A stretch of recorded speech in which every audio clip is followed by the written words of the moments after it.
नमस्कार। आज हम बात कर रहे हैं हाल ही में रिलीज हुई फिल्म धड़क 2 के बारे में।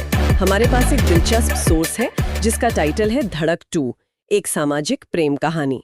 तो आज इसी सोर्स के जरिए कोशिश करेंगे फिल्म को समझने की। कहानी क्या है, कौन से विषय हैं और क्या बातें हो रही हैं इसे लेकर। सबसे पहली बात जो ध्यान खींचती है वो ये कि इसे 2018 वाली धड़क का स्पिरिचुअल सीक्वल कहा जा रहा है, पर साथ ही ये भी कहा जा रहा है कि ये उससे बिल्कुल अलग है। हाँ, ये इंटरेस्टिंग है। और तो और ये असल में 2018 की एक बहुत ही सराही गई तमिल फिल्म है परियेरुम पेरुमल, उसका ऑफिशियल हिंदी रीमेक है। बिल्कुल। तो ये स्पिरिचुअल सीक्वल वाली बात थोड़ी कंफ्यूजिंग हो सकती है। असल में ये रीमेक है। हाँ, वही। अच्छा, फिल्म डायरेक्ट की है शाजिया इकबाल ने, वो को राइटर भी हैं। और प्रोड्यूसर्स में धर्मा प्रोडक्शन, जी स्टूडियोज और क्लाउड9 पिक्चर्स शामिल हैं। जी। मेन लीड्स हैं सिद्धांत चतुर्वेदी और तृप्ति ढिमरी। हाँ। और फिल्म आज ही रिलीज हुई है 1 अगस्त को, और इसका सीधा क्लैश है अजय देवगन के सन ऑफ सरदार 2 से। हाँ, ये क्लैश वाला एंगल भी अहम है। अच्छा, कहानी पर आएं तो जैसा सोर्स बताता है, ये नीलेश और विधि की कहानी है।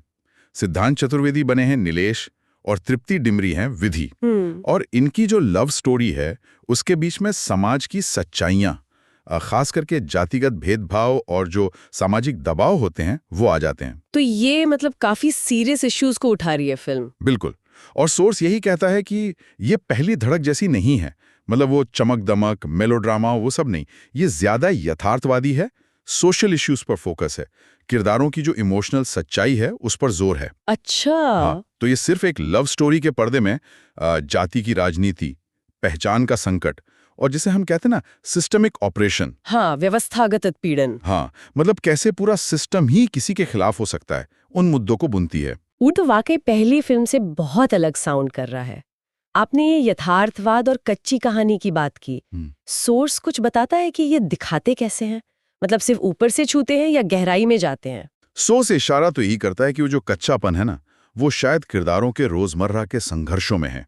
उनके साथ जो भेदभाव होता है, चाहे वो छोटा हो या बड़ा, उसको बिना किसी लाग लपेट के दिखाने की कोशिश है।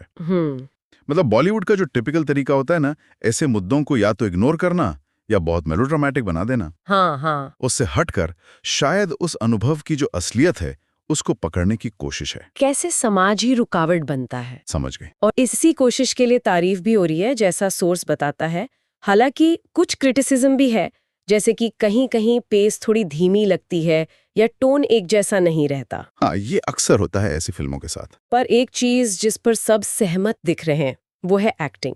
तृप्ति डिमरी की तो बहुत ही ज्यादा तारीफ हो रही है। सोशल मीडिया पर भी, रिव्यूज में भी कई लोग कह रहे हैं कि ये शायद उनके करियर का बेस्ट परफॉर्मेंस है अब तक का। अच्छा, ये बड़ी बात है। हाँ, और सिद्धांत चतुर्वेदी के काम को भी सराहा गया है। उनकी ईमानदारी, इमोशनल डेप्थ, इन सब की तारीफ है। बढ़िया है। दिलचस्प बात यह है कि बॉक्स ऑफिस पर शुरुआत थोड़ी धीमी बताई जा रही है। वो क्लैश की वजह से हो सकता है। हाँ, शायद सन ऑफ सरदार 2 से टक्कर है और क्लैश वीकेंड पर उम्मीदें भी बटी होती हैं, लेकिन जो वर्ड ऑफ माउथ है और क्रिटिकल अक्लेम वो काफी स्ट्रांग लग रहा है। हाँ, वो ज्यादा मायने रखता है लॉन्ग रन में। और देखिए, सपोर्टिंग कास्ट भी बहुत मजबूत है। जाकिर हुसैन, विपिन शर्मा, सौरभ सचदेवा, ये सब मंजे हुए एक्टर्स हैं। हाँ, बिल्कुल। पर्दे के पीछे की बात करें तो सिनेमेटोग्राफी सिल्वेस्टर फोंसेका की है, एडिटिंग चारुश्री रॉय और उनकी टीम ने की है, और कहानी जैसा हमने कहा शाजिया इकबाल और राहुल बडवेलकर की है।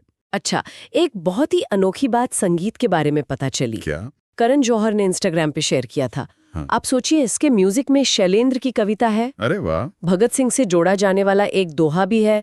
किशोर कुमार की आवाज का इस्तेमाल है। किशोरदा। हाँ, और बुडापेस्ट में ऑर्केस्ट्रेशन हुआ है। और यहाँ तक कि थॉमस जेफरसन से प्रेरित कुछ पंक्तियां भी हैं। शैलेंद्र, भगत सिंह, किशोर कुमार, बुडापेस्ट और जेफरसन, ये कैसा मिश्रण है ना कमाल का मिक्स। मतलब लगता है संगीत भी फिल्म की तरह ही काफी बहुआयामी है। बिल्कुल, ये तो सुनने में ही काफी दिलचस्प लग रहा है।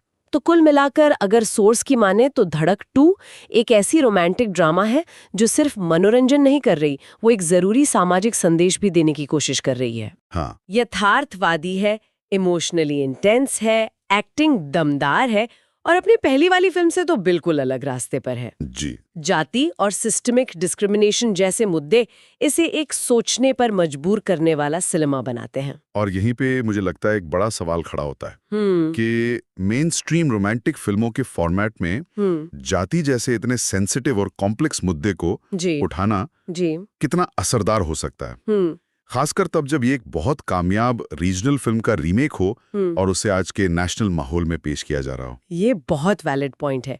सोचने वाली बात है कि कमर्शियल सिनेमा में ये संतुलन कैसे साधा जाता है। बिल्कुल, ये अपने आप में एक अलग चर्चा का विषय है। सही कहा। तो ये थी धड़क 2 से जुड़ी कुछ खास बातें जो हमने इस सोर्स के आधार पर डिस्कस की। उम्मीद है इस बातचीत से फिल्म के बारे में एक बेहतर पर्सपेक्टिव मिला होगा।